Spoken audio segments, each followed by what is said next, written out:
Resonancias nodales, diseñando sentido en un mundo desconectado. En este episodio, E.T. Culture, Anthropology in Outer Spaces, de Deborah Battaglia.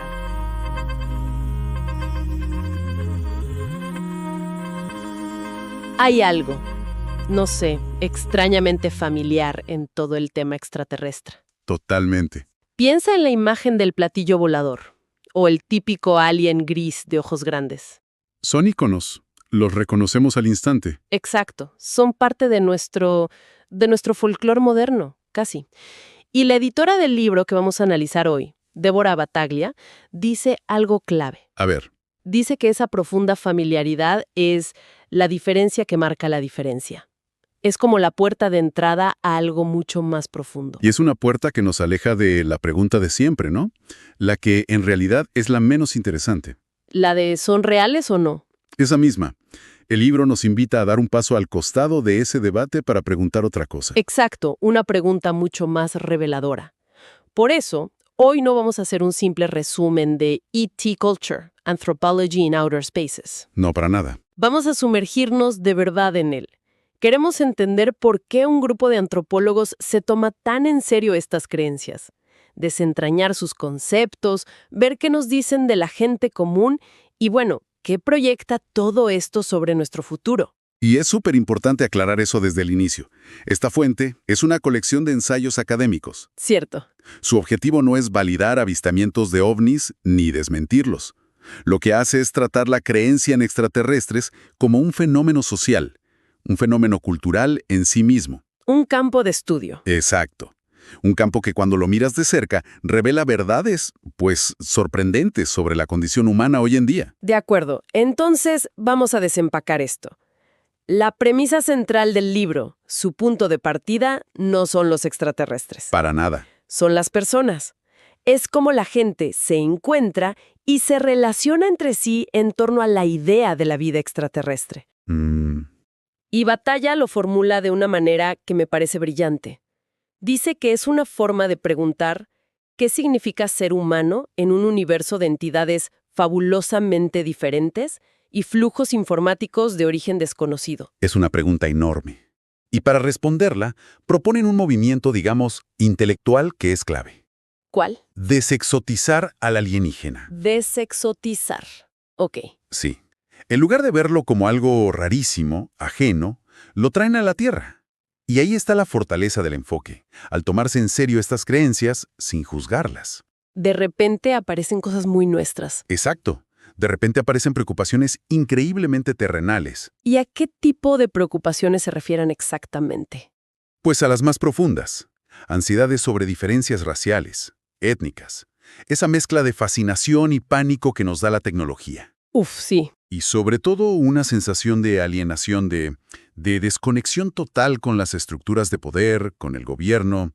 El libro busca darles voz a los que llama buscadores alternativos, para entender sus mundos internos, sus inner spaces. Claro, es como si la idea del alien fuera un catalizador, ¿no? Algo que de repente disuelve las barreras que habíamos construido entre, no sé, la fe y la ciencia. O la magia y la tecnología. Eso. Y Battaglia le pone un nombre a ese proceso, ¿verdad? Así es. Lo llama el efecto ET. El efecto ET. Es esa zona gris donde un informe técnico de un avistamiento puede convivir perfectamente con una experiencia mística o una teoría de conspiración. Las fronteras se vuelven fluidas. Entiendo el punto a favor. Es una herramienta para ver cómo la gente crea significado en un mundo que a veces parece caótico. Ujú. Los sitios donde esto pasa, como foros de conspiración o grupos de contactados, no necesitan ser lógicos. Son, como dice el libro, espacios fluidos de acción social. Pero esto me genera una duda. A ver, Si todo es tan fluido, si no hay un sistema coherente, ¿no se corre el riesgo de que todo se disuelva? ¿O de que cualquiera diga cualquier cosa sin que importe si es verdad? O sea, al tomarlo en serio, ¿no se podría estar validando la desinformación? esa es la pregunta del millón. Y es el gran desafío de este enfoque, sin duda.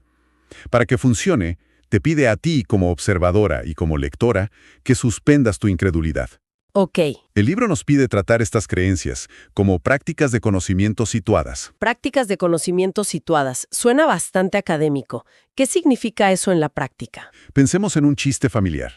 Si un extraño lo escucha, solo oye las palabras y le parece absurdo, ¿no? Claro, no le encuentra el sentido. Para entenderlo, necesitas estar dentro de ese contexto familiar, conocer su historia. Bueno, el libro argumenta que estas creencias son como ese chiste. Para entender por qué son significativas, no puedes analizarlas desde afuera con un microscopio. Tienes que entender el mundo en el que nacen. Exacto. De hecho, citan la idea de que hay ciertos fenómenos que no tendrían la oportunidad de aparecer si solo los sometes a esa fría mirada científica. La propia mirada los destruye. Es un salto de fe, pero metodológico. Ok, entiendo el marco, pero sigue sonando un poco abstracto. La pregunta para mí es, ¿cómo aterriza esto en la vida de una persona real? ¿Qué pasa en la mente de alguien que cree firmemente haber visto un ovni? Precisamente. Y ahí el libro se mete de lleno con el trabajo de la ensayista Susan Lepselter y su análisis de lo siniestro o lo uncanny. Ajá. Ella argumenta que las historias de abducciones y avistamientos casi nunca son solo relatos sobre naves espaciales. Son, más bien, un lenguaje. ¿Un lenguaje para qué? Un lenguaje para expresar cosas que son increíblemente difíciles de poner en palabras. ¿Cómo qué? Como traumas históricos, ansiedades sociales, la sensación de que algo no encaje en tu vida pero no sabes qué es. Lepselter las describe como inadaptados parciales dentro de un orden oficial de las cosas. Me gusta esa imagen. Como una grieta en la realidad. Es justo eso, una grieta que te permite ver, o al menos sentir, algo que normalmente está oculto. Entonces, no es solo una historia rara, es un síntoma. Un síntoma de algo más profundo que la persona no puede nombrar directamente. Exactamente.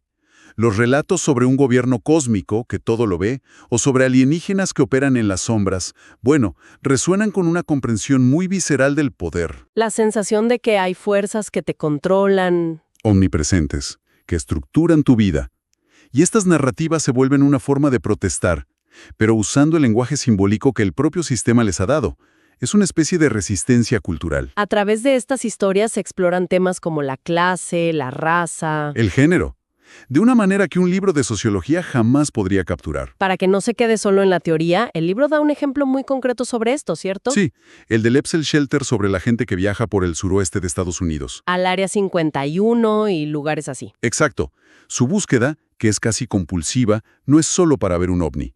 Es una especie de peregrinación moderna para acceder a una verdad que sienten que el gobierno les está ocultando. El viaje en sí es la protesta. Es la acción que conecta la idea abstracta de lo siniestro con una desconfianza muy real y tangible hacia el poder. Es como si el viaje al desierto fuera una forma de actuar esa sensación de algo no me están contando. Justo eso. Y aquí es donde el libro conecta con una de sus ideas más reveladoras, que viene de Julia Kristeva. ¿Qué dice? Ella dice: sabemos que somos extranjeros para nosotros mismos. Uf, qué fuerte. Y el concepto del alienígena se convierte en una herramienta potentísima para la introspección. La fascinación por lo extraterrestre no es solo sobre un otro lejano. Es sobre nosotros. Es una forma de explorar, de entender y de aprender a vivir con esas partes de nosotros mismos que nos resultan ajenas, extrañas. El alienígena de afuera es un espejo del alienígena de adentro. Vaya, esa idea del alienígena interior es enorme. Y me hace pensar inevitablemente en cómo proyectamos esos miedos internos en los grandes temas sociales. El libro tiene que abordar el tema de la raza, ¿no? Parece un lienzo perfecto. Totalmente. De hecho, es uno de sus argumentos más potentes. El libro plantea que hablar del futuro es hablar del orden social. ¿Y la forma en que imaginamos a los extraterrestres refleja nuestras estructuras actuales? Y las moldea. Y el tema más explosivo, claro, es la raza. Hay un capítulo entero de Christopher F. Roth, La ufológica como antropología, que se dedica a desmenuzar esto. ¿Y qué encuentra? ¿Cómo se conecta la ufología con la raza? De maneras muy directas. Por ejemplo, analiza el famoso caso de abducción de Betty y Barney Hill en 1961. Una pareja interracial. Exacto, en una época de tensiones raciales enormes en Estados Unidos. Su narrativa de abducción, bajo este análisis, se convierte en un reflejo de las ansiedades de la sociedad sobre el mestizaje, la mezcla de razas. ¿En serio? Sí, los exámenes médicos a los que los someten los alienígenas en su relato están cargadísimos de simbolismo racial. Espera un momento, eso es fascinante. Y me lleva a pensar en la imagen más común que tenemos de un alien, los grises. ¿Qué dice el libro sobre ellos? Ese es quizás el mejor ejemplo. Los grises son analizados como un término medio racial. ¿Un término medio? Su piel gris, argumenta el libro, trasciende las asociaciones simbólicas del blanco y el negro. Bien y mal, vida y muerte, pureza y peligro. Son, en esencia, un lienzo en blanco. O sea, su poder simbólico no está en lo que son, sino en lo que no son. No están definidos, y ese vacío es lo que los hace tan significativos. Has dado en el clavo. Llenamos ese vacío con nuestros propios miedos y ansiedades. Son racialmente ambiguos. Y, por tanto, un vehículo perfecto para explorar estos temas de forma encubierta, sin tener que hablar de raza. Pero ojo, no es solo una proyección de la cultura dominante. El libro también analiza el caso del músico de jazz Son Ra. Claro, el del afrofuturismo. Exacto. Son Ra utilizó el espacio como una metáfora de exclusión y reterritorialización. Se apropió del concepto de ser un alien y le dio la vuelta. ¿Lo resignificó? Creó toda una mitología espacial alternativa para la experiencia afroamericana, una donde el espacio exterior no era amenaza, sino origen y destino, un hogar. El espacio como lugar de liberación. Justo. Es increíblemente poderoso. Es tomar un lenguaje de opresión, ser un extraño en tu propio país, y transformarlo en un mito de origen. Si el alienígena sirve como este lienzo, para la raza, me pregunto si funciona igual para el otro gran miedo de nuestra era. La tecnología. También vemos nuestros miedos a las máquinas en el espacio. Sin duda.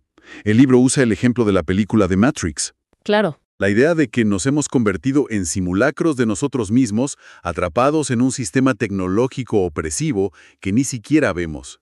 Narrativas como esa, o las de abducción. Donde te tratan como a un espécimen biológico. Exacto, por seres tecnológicamente superiores. Ofrecen una fantasía, la fantasía de poder hackear el sistema, de despertar y encontrar relaciones humanas auténticas fuera de esa estructura fría y deshumanizante. Y es aquí donde el libro nos lanza su idea más provocadora, casi de ciencia ficción. ¿No es así? Absolutamente. Viene de un ensayo de Richard Doyle, y es una idea que, bueno, te obliga a repensar todo. ¿Cuáles? Él sugiere que los abducidos podrían ser vistos como los primeros adoptantes de una identidad transhumana. Espera, ¿cómo? ¿Que no son víctimas sino pioneros? Esa es la provocación. Su argumento es que en nuestra ecología actual de información intensificada, Con nuestros celulares, las redes. donde nuestra conciencia se está externalizando y conectando en red constantemente, la identidad tradicional, la del ciudadano, o incluso la del humano, ya no es sostenible. Las fronteras de nuestro yo se están disolviendo. Entonces, ¿el alienígena es una especie de presagio de nuestro futuro digital? Exacto. Doyle dice que el alienígena es nuestra representación espacial de las extrañas e inciertas proximidades de una Tierra cada vez más conectada en red. Es la figura que encarna la disolución de las viejas fronteras del yo en este mundo de flujos de información. O sea que los abducidos, en esta lectura, no son personas con problemas. Sino que están experimentando, de una forma extrema y simbólica, una nueva forma de ser que quizás todos estemos destinados a vivir. ¡Wow! Eso cambia la perspectiva por completo. Entonces, para ir resumiendo el viaje que hemos hecho, empezamos queriendo entender por qué los antropólogos estudian ovnis y terminamos en un lugar muy, muy diferente. Lejísimos. Explorar la cultura ET no es una búsqueda literal de vida en otros planetas. Y para nada. Es una herramienta antropológica para examinar los espacios interiores de la humanidad. Es un espejo. Un espejo muy extraño, a veces deforme, pero un espejo al fin y al cabo. Que nos muestra cómo construimos comunidad hoy, cómo lidiamos con un poder que sentimos lejano y opresivo, y cómo proyectamos nuestras ansiedades más profundas. Sobre la raza, la tecnología, nuestra propia identidad. En el vasto lienzo del cosmos, vemos lo que somos a través de lo que imaginamos que no somos. Y para cerrar, el libro nos deja con una idea del sociólogo Zygmunt Bauman que es realmente potente para pensar nuestro presente. A ver. Él describe esta afinidad por lo extraterrestre, la extraterrestriality, como una zona libre de comunidad. ¿Qué quiere decir con zona libre de comunidad? Suena a contradicción. Se refiere a que la unión no se basa en la proximidad física, como en un pueblo o un barrio. No es geográfica. No, es puramente en la similitud de ideas. Es una comunidad de pensamiento, no de lugar. Puedes sentirte más cercana a alguien al otro lado del mundo que comparte tu creencia en una conspiración alienígena que a tu vecino de al lado. Eso me deja pensando. A medida que nuestras vidas se vuelven más conectadas digitalmente, pero potencialmente más aisladas socialmente, ¿no estamos todos de alguna manera buscando nuestra propia forma de extraterrestriality? Es una buena pregunta. Y la que me queda flotando y creo que con la que podemos terminar es, ¿qué significa para nuestro futuro si las comunidades más fuertes que construimos son precisamente estas, las que se basan en ideas que, por su propia definición, no son de este mundo?